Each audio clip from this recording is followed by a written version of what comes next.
7:14 now. Last hurricane season, many Louisiana residents were left without power for days, weeks, even months. And as we approach the peak of the season, we're really in it now.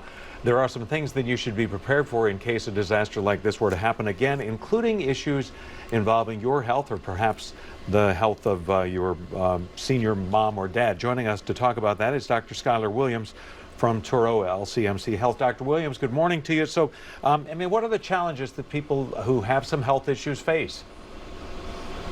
Yeah, well, common challenges from hurricanes include high winds, heavy rain, flood. You may experience additional challenges if you're elderly, if you have vision, hearing, mobility, or even memory impairments, or if you have really any chronic health condition. So in terms of, we always hear about having a hurricane kit. When you're talking about, somebody with health conditions, that means kind of a medical kit too? That's got to be part of what you're prepared to take? Yeah, it's important to prepare now for hurricane season by developing an emergency plan to keep you, your family, and even your pets safe.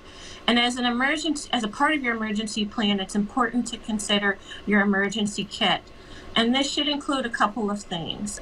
One, your medications.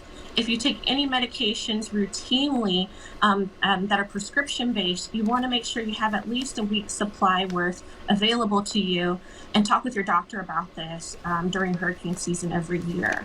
You'll also want to carry with you your important health documents like your insurance card, your health directives, and then last but not least, very importantly, we saw last season, hurricane season, is if you use any medical health devices, let's say an oxygen tank or an insulin pump, you want to make sure you have that device available to you, as well as supplies for it and even batteries. So I know one of the suggestions is a medical ID bracelet or a pendant. How does somebody go about getting something like that would tell a doctor someplace else this person, I assume, is allergic to penicillin or has a chronic heart condition? Yeah, that's a great thing to talk with your primary care physicians about. They can help tie you into resources to help you get a medical ID bracelet. That way, if you or your loved one was ever in a situation and needed help emergently, they could get in contact with a healthcare professional. And I guess everybody's situation is different too. There might be someone who, is in Central City or in the middle of the city whose evacuation needs would be different than somebody who's, in St. James Parish.